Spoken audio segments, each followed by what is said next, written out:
सो HPV infection अब होता कैसे है? ये होता है because of sexual contact typically. So in any society इसका प्रेवलेंस काफी हाई होता है, बट क्योंकि 90% लोग अपने आप से इसको क्लियर कर देते हैं, so most of us are doing fine.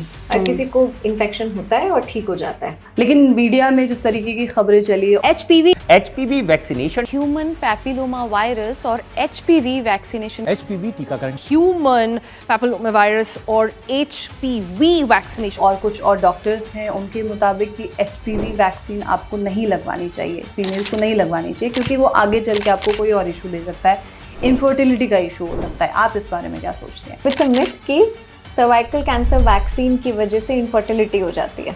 हाँ, ये एक मिथ है, ये एक भ्रम है, ये एक सोशल प्रोपेगेंडा है, जिसके लिए मैं भी every day I am also surprise like you are surprised कि क्यों लोग ऐसे बोलते हैं।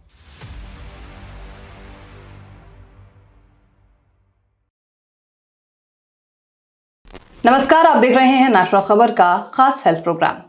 आज इस वक्त जब आप ये वीडियो देख रहे हैं, सिर्फ इसी वक्त में कहीं ना कहीं एक महिला, एक बहन, एक माँ अपनी जिंदगी की सबसे खतरनाक जंग लड़ रही होगी। और ये कोई जंग सड़क हादसा या घर में होने वाली या ऑफिस में होने वाली कोई ऐसी जंग नहीं है, वो अपने हेल्थ से रिलेटेड एक जंग लड़ रही है, जिसके बारे में अक्सर हम, आप या बाकी के लोग बात करना नहीं चाहते हैं।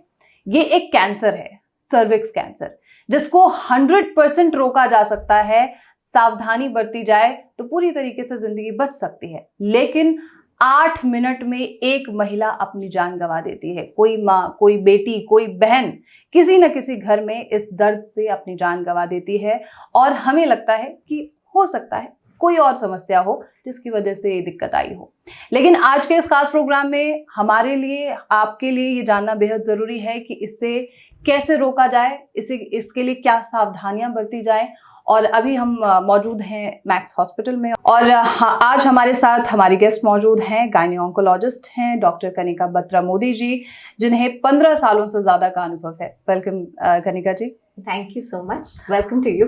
Thank you so much. और आज का जो ये मुद्दा है ये बेहद ही गंभीर है, जो कि मैंने ये जिक्र किया कि हर 8 मिनट में एक महिला की जान जाती है just because of cervix cancer. तो सबसे पहले तो हमारे देश में आधी से ज्यादा आबादी वो होगी जिसे इसके बारे में पता ही नहीं है कि व्हाट इज सर्विक्स कैंसर। तो मैं चाहूंगी कि आप थोड़ा सा ब्रीफली सर्विक्स कैंसर क्या है, क्यों होता है, और इसे कैसे हम रोक सकते हैं, इसके बारे में प्लीज बताइए। So cervical cancer is basically uterus का जो लोअर पार्ट होता है which opens into the vagina, उस पार्ट को सर्विक्स कहते हैं। और फीमेल्स के अंदर ये काफी कॉमन कैंसर है, और ये कैंसर तकरीबन पता भी काफी लेट चलता है। और हमारे देश में स्क्रीनिंग प्रोग्राम्स की कमी होती है, वैक्सीनेशन के इश्यूज होते हैं। बिल्कुल। So you are right, there are so many women who are dying because of this cervical cancer, और ये एक एब्सोल्युटली प्रिवेंटेबल कैंसर है।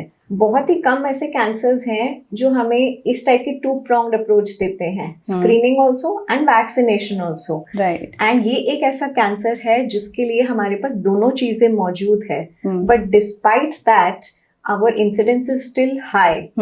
अगर हमारा इंडिया का इंसिडेंस देखा जाए तो फिर भी अभी वो हाई कैटेगरी में आता है। और बाकी जो डेवलप नेशंस हैं, बिकॉज उन्होंने इतने अच्छे प्रोटोकॉल्स डेवलप कर लिए हैं, vaccination is mass universal immunisation, so वहाँ पे इंसिडेंस एकदम ड्रास्टिकली रिड्यूस हो गया है।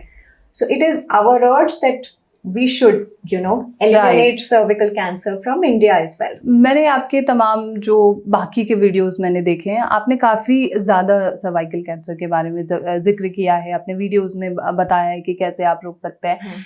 अब चूंकि आप एक डॉक्टर हैं और इतने सालों से इसके बारे में गंभीर चर्चा कर रही हैं, बता रही हैं, पेशेंट्स को ट्रीटमेंट दे रही हैं, आपके हिसाब से या आपके अनुसार ये कितना खतरनाक हो सकता है किसी भी फीमेल के लिए? सो ये खतरनाक हो सकता है like any other cancer, but the good thing is हमें टाइम बहुत मिलता है इसके ऊपर एक्ट करने के लिए। ओके। कैंसर से पहले प्री कैंसरस स्टेजेस बहुत सारी होती हैं, कि अब नॉर्मल किसी का पैप्समियर आया, उसके बाद एक सर्वाइकल इंट्राएपिथेलियल नियोप्लेजिया नामक एक एंटिटी होती है जो कि एक प्री कैंसरस कंडीशन होती है।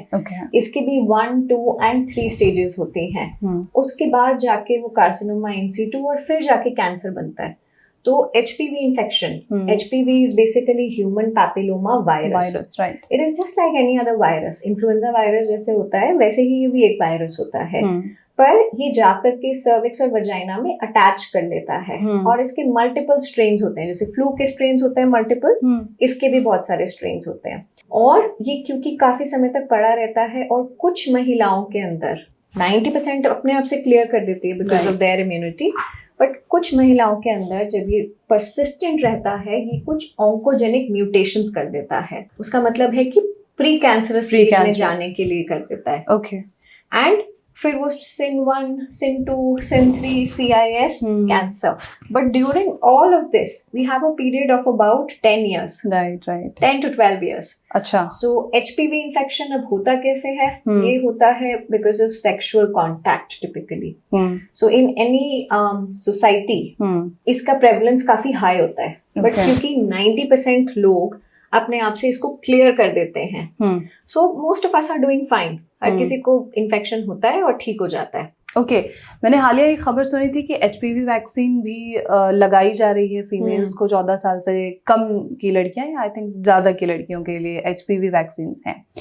लेकिन मीडिया में जिस तरीके की खबरें चली और कुछ और डॉक्टर्स हैं उनके मुताबिक कि HPV वैक्सीन आपको नहीं लगवानी चाहिए, फीमेल्स को नहीं लगवानी चाहिए क्योंकि वो आगे चल के आपको कोई और इशू दे सकता है, इनफर्टिलिटी का इशू हो सकता है। आप इस बारे में क्या सोचते हैं? इट्स अ मिथ कि सर्वाइकल कैंसर वैक्सीन की वजह से इनफर्टिलिटी हो जाती है। हाँ, ये एक मिथ है, ये एक भ्रम है, ये एक सोशल प्रोपेगेंडा है जिसके लिए मैं भी every day I am also surprised like you are surprised कि क्यों लोग ऐसे बोलते हैं। It is absolutely safe, absolutely effective. Over 90% effectiveness होती है इस वैक्सीन की टू प्रिवेंट सर्वाइकल कैंसर। नहीं, लेकिन आपको नहीं लगता कि जो भी कहा जा रहा है उस हिसाब से इनफर्टिलिटी बढ़ने के चांसेस हो ना हो कुछ परसेंटेज हो सकते हैं? It has nothing to do with that at all.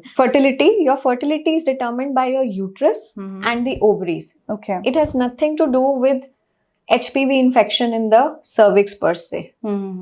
और vaccine is just to prevent this virus infection, कि ये इन्फेक्शन ना होए हमें। ओके। तो इसका कोई फर्टिलिटी से नाता नहीं होता है। और जो स्टैंडर्ड वैक्सीन कैरियर्स होते हैं वो यूज करे जाते हैं। So the only side effect it has is because of the vaccine carriers, जो कि आपको फ्लू शॉट के बाद भी पेन हो सकता है, रेडनेस हो सकती है और थोड़ा बहुत बुखार आ सकता है। राइट। बियॉन्ड दैट एब्सोल्युटली कोई इसका रिस्क नहीं होता है। ओके। तो जो भी लोग हमें देख रहे हैं, आपने जो भी सोशल मीडिया पे देखा है और आपका क्या कहना है वो हमें कमेंट बॉक्स के जरिए जरूर बताइएगा। अब हम आगे बढ़ते हैं। तो जिस तरीके से आपने कहा कनिका जी कि इसे बचाया जा सकता है, जो सर्विक्स कैंसर है उससे हम सावधानी रखें तो बचाया जा सकता है, लेकिन फिर भी हमारे देश में केसेस काफी ज्यादा हैं। तो इसके पीछे का क्या कारण है कि सर्विक्स कैंसर इतनी तेजी से फैलता है, बढ़ रहा है? हाँ, मतलब काफी ज्यादा इंसिडेंट्स है इंडिया में, पर थोड़ा कम हो रहा है बिकॉज आप और मैं ऐसी बातचीत कर रहे हैं। Right. So the biggest reason I feel कि सर्विक्स कैंसर हमारे देश में काफी ज्यादा है is because of silence. No one is talking about it. Not much is being talked about. General population के लेवल पे कितनी बातचीत हो रही है, औरतों को पता ही नहीं होता सर्विक्स बॉडी का कौन सा पार्ट होता है। राइट। क्या उसकी स्क्रीनिंग है, क्या उसकी वैक्सीनेशन है, तो बहुत दूर की बात है, उनको पता ही नहीं होता ये क्या होता है। अब नॉर्मल ब्लीडिंग को एकदम नॉर्मलाइज करा जाता है, फाउल स्मेलिंग डिस्चार्ज को नॉर्मलाइज करा जाता है, बैक एक वगैरह को just part of hormonal variation सोच के औरतें अपनी सेक्सुअल हेल्थ, अपनी बॉडी इमेज और अपने जो दिमाग में उनके टैबूज बैठे हुए हैं कि हमें टेस्ट नहीं करवाना है, उसी से बाहर नहीं निकल पाती हैं। घबराती हैं कि क्या टेस्ट हो जाएगा। And Pap smear is such a simple test. एक टेस्ट जो होता है जो एक स्मॉल स्वॉब की तरह होता है कि जस्ट लाइक कोई भी स्वॉब टेस्ट होता है किसी भी चीज का, वैसा ही एक टेस्ट होता है। उसके अंदर बिल्कुल पेन भी नहीं होता है, but just because the organ is like that कि उसको बहुत ही ज्यादा स्टिग्मेटाइज कर दिया जाता है। पैप स्मीयर के बारे में आप लगातार बात कर रहे हैं, तो ये है क्या, इसके बारे में एक बार बताइए कि क्यों किया जाता है, इससे क्या बेनिफिट होगा अगर कोई कर रहा है तो? राइट। तो Pap smear and HPV testing, ये दो चीजें होती हैं। पैप स्मीयर एक साइटोलॉजी टेस्ट होता है, HPV एक वायरल का टेस्ट होता है जो कि HPV वायरस प्रेजेंट है कि नहीं है। सो ये दोनों टेस्ट कराना ज़रूरी होता है और हर साल नहीं कराना होता है, वंस इन एवरी 3 years कराना होता है। ओके एंड इसके लिए it's a very standard thing, कोई प्रेपरेशन नहीं चाहिए होती है, just the woman should not be menstruating और इन्फेक्शन नहीं होना चाहिए। ओके और अगर आप सेक्सुअली एक्टिव हैं प्लीज जाकर के ये टेस्ट कराइए। It is recommended by the national and global guidelines कि 21 साल की उम्र से if a woman is sexually active please जाकर के ये टेस्ट कराइए।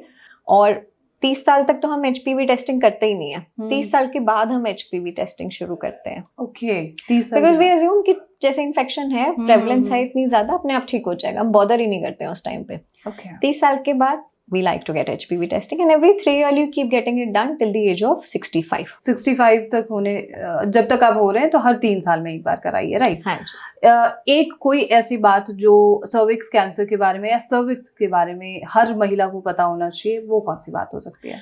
कि ब्लीडिंग को नॉर्मलाइज मत करिए।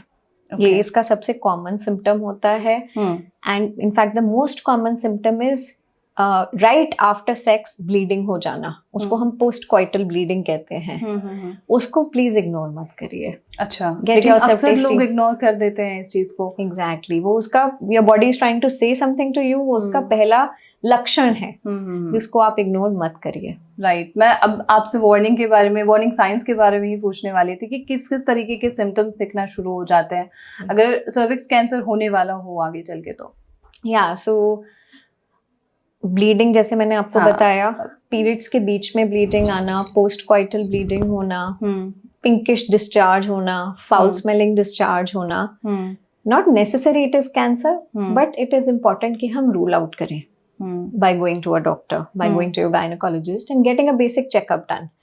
Then apart from this, you have backache और आपको दिक्कत हो रही है यूरिन पास करने में, फ्रीक्वेंसी हो रही है या दिक्कत हो रही है, you know constipation which is out of bound और सम अदर बावल सिम्टम्स जो हो रहे हो आपको, all of these things could be pointing out towards cervical cancer. Okay, कोई ऐसा केस आपके पास आया है आज तक जिन्हें पता ही नहीं है कि उन्हें ऐसा इशू होने वाला है सर्विक्स कैंसर का? Absolutely, and in fact काफी लेट स्टेज पे आया है। Okay. There was a young girl, 28-year-old, who just came into the emergency कि उसको यूरिन पास नहीं हो रहा है। अच्छा। और वो इतना ज्यादा फैल गया था कैंसर लोअर पार्ट में कि उसने जो ब्लैडर नेक होती है उसको ऑब्स्ट्रक्ट कर दिया और वो यूरिन ही नहीं पास कर पा रही थी। Imagine a 28-year-old. My God. पूरा लाइफ उसका बचा हुआ है अभी तो। Yes. तो अभी फिलहाल कैसी कंडीशन है उसकी? She's going through treatment. Okay, what kind of treatments are available for this cervix cancer के लिए?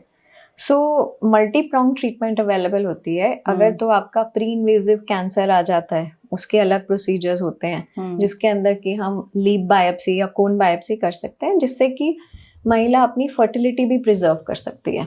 That is also possible that despite having some precancerous condition और इवन एन अर्ली कैंसर आपकी fertility preserve करी जा सकती है। But अगर fertility नहीं चाहिए और अर्ली स्टेज में थोड़ा सा एडवांस हो गया है तो उसके अंदर हमें यूट्रस निकालना पड़ता है। ओवरीज हम फिर भी बचा सकते हैं केस टू केस डिटर्मिन करके depending upon the age of the patient and the desires of the patient after a proper counselling.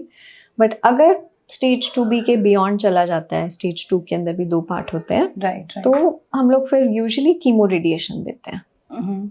That's the standard of care. Okay, मतलब सिर्फ कीमो होता है या रेडिएशन हो सकता है? टिपिकली रेडिएशन होता है, थोड़ा थोड़ा कीमो होता है। स्टेज 3 और स्टेज 4 में तो अब हमारे पास इम्यूनोथेरेपी भी आ गई है सर्विकल कैंसर के लिए, it is a very good therapy with very good response rates for it. So immunotherapy is basically वो ऐसी दवाएं होती है कि जो आपकी बॉडी के अपने इम्यून सेल्स को एक्टिवेट कर देती है। ठीक है। और काफी हद तक बहुत अच्छा रिस्पॉन्स पाया जाता है उससे। स्टेजेस कितनी मैटर करते हैं doctor Kanika? Most important thing is कि स्टेज पे आपको पकड़ा गया है cervical cancer, but as you said earlier case से तो लेट स्टेज में ही पकड़ा जाता है। नहीं, नॉट नेसेसरी। अगर आप अपनी स्क्रीनिंग करवा रहे हैं रेगुलरली और अर्ली स्टेज पे पकड़ा गया है so you can cure it. Otherwise also we can manage it late stage में भी। Cure is possible in early stages. Early stage में ही क्योर किया जा सकता है, अदरवाइज फिर उसे मैनेज किया जा सकता है अलग। Like any cancer. Like any cancer, right? हम स्टेजेस की बात कर रहे थे कि कितना इंपॉर्टेंट है stage. So stage 1 and 2 pretty much curative. 3, 4 manageable. Okay. हर महिला जो है, जितने भी हमारे देश में महिलाएं हैं, वो अपनी रिप्रोडक्टिव लाइफ को लेकर के काफी ज्यादा इनसिक्योर होती हैं। तो बहुत अलग अलग झिझक है उनके मन में। तो उनकी इस झिझक को लेकर के, शर्म को लेकर के आप क्या सोचते हैं? कैसा, क्या बातें रही हैं आपके मन में? जो लोग आते हैं, जो महिलाएं आती हैं, आपसे पूछते हैं, उनको आप क्या कहना चाहेंगे? कि इस झिझक को प्लीज अपने दिमाग से निकालिए।